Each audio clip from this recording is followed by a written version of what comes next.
Fala aí, rapaziada, vamos falar aqui de Santos Futebol Clube e é sempre muito bom falar quando o Santos ganha, e isso não é tão comum, mas 2 jogos consecutivos com vitória do Santos.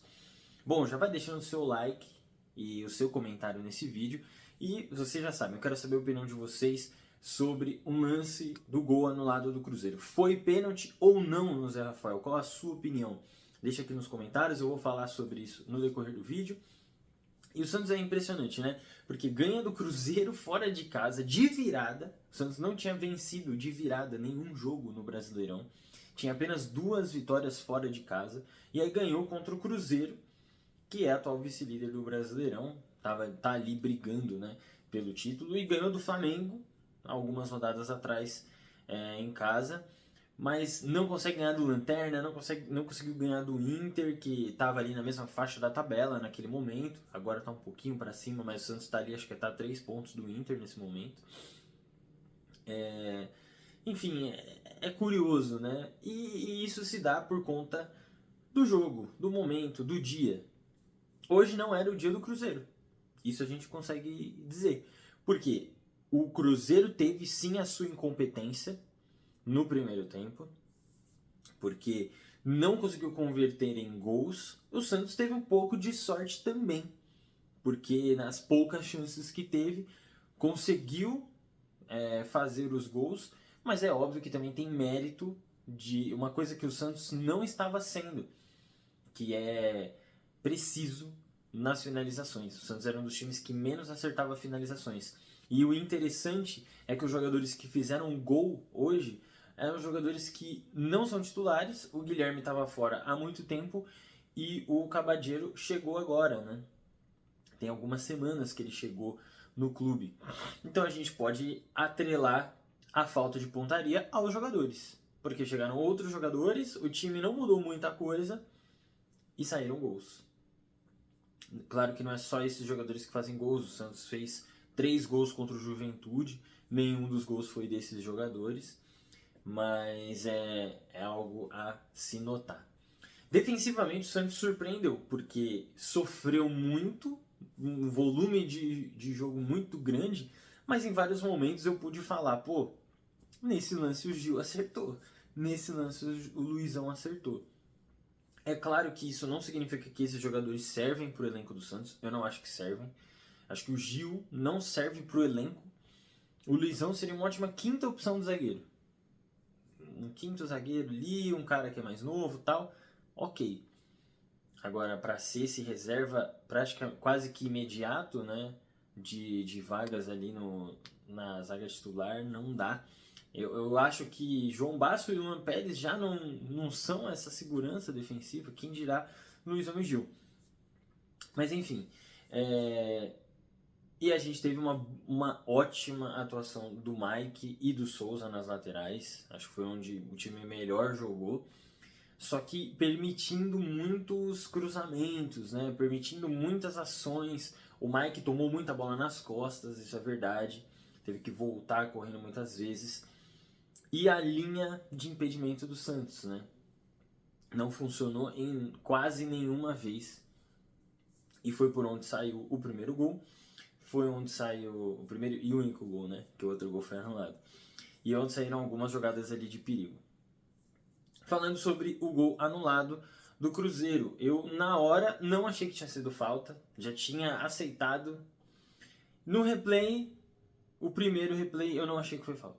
No segundo eu achei. No terceiro eu não achei mais. E no quarto eu achei de novo. Eu achei que dependendo do ângulo ali, eu vi um biquinho da chuteira do Matheus Pereira ali no calcanhar do Zé Rafael. Em outros lances parecia que não tinha chegado a tanto. Honestamente, é um tipo de lance que é difícil, muito difícil. E se tivesse dado o gol, eu não acho que seria um absurdo. E não dar o gol, eu também não acho que é um absurdo.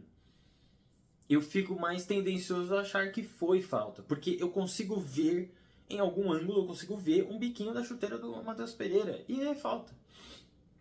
Inevitavelmente. E foi o segundo momento que o Caio Jorge conseguiu aparecer, né? Tinha aparecido numa cabeçada no primeiro tempo para aquela defesaça do Brasão.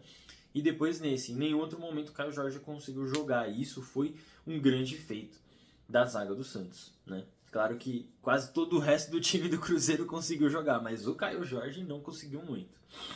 E ofensivamente o Neymar fez a sua pior atuação nesse pós-Copa aí, provavelmente. Pós-Copa do Mundo de Clubes. Uma das piores do ano. Acontece também, o jogador oscila. É um jogo muito contra o Neymar, por conta do jogo dele, o Santos com menos posse.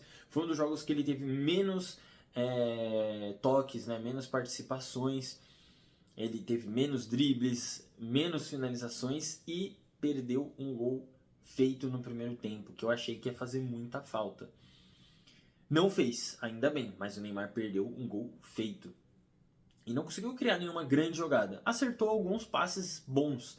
E aí é o diferente, né? Porque até o Neymar, num jogo que ele vai mal, que a gente fala que ele vai mal, pro nível dele, ele ainda consegue contribuir ofensivamente em um lance ou outro, mesmo tendo jogado mal. O primeiro tempo dele foi pavoroso, perdendo gol, errando o domínio de bola, perdendo bola na defesa. O primeiro tempo foi horroroso. O segundo tempo ele começou a se achar um pouco. O Zé Rafael não pode sair do time.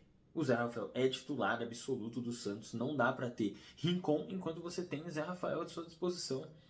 Defensivamente, para a armação do jogo e ofensivamente, ele entrega muito mais do que o Rincon. O Rincon sendo uma segunda opção, um banco, uma terceira opção, pode ser que ele funcione no elenco. Mas se o titular tem que ser o Zé Rafael, eu acho que hoje isso ficou mais do que provado em todos os aspectos. E é basicamente isso. A gente não pode dizer que o Guilherme não fez um bom jogo, foi o melhor da partida. Porque defensivamente ele entregou muito também. E o Cavadinho entrou muito bem no jogo. Ele já tinha entrado bem na partida passada também, mas nessa ele entrou ainda melhor. Uma assistência e um gol, não tenho o que dizer do cara. E é isso. Acho que o Santos vem muito grande contra o Vasco. O Vasco vem pequeno contra o Santos, porque vem de um empate amargo contra o Atlético Mineiro. E mesmo que seja fora de casa, não foi um resultado tão ruim, mas o Vasco precisa de mais para fugir do rebaixamento. E eu acho que contra o Santos não deve encontrar, até porque o Verratti está suspenso. Logo no finalzinho do jogo ele tomou um amarelo desnecessaríssimo, uma falta ali sem bola, né? Eu adorei, estava assistindo inclusive na hora. E é basicamente isso. Eu acho que o Santos deu a sorte de enfrentar o Cruzeiro no pior momento da temporada. E aí usufruiu da incompetência do Cruzeiro de ampliar o placar no primeiro tempo para virar o jogo ali no finalzinho. E vamos combinar? O Cássio não dá mais. Eu vou encerrar o vídeo falando isso. Até a próxima.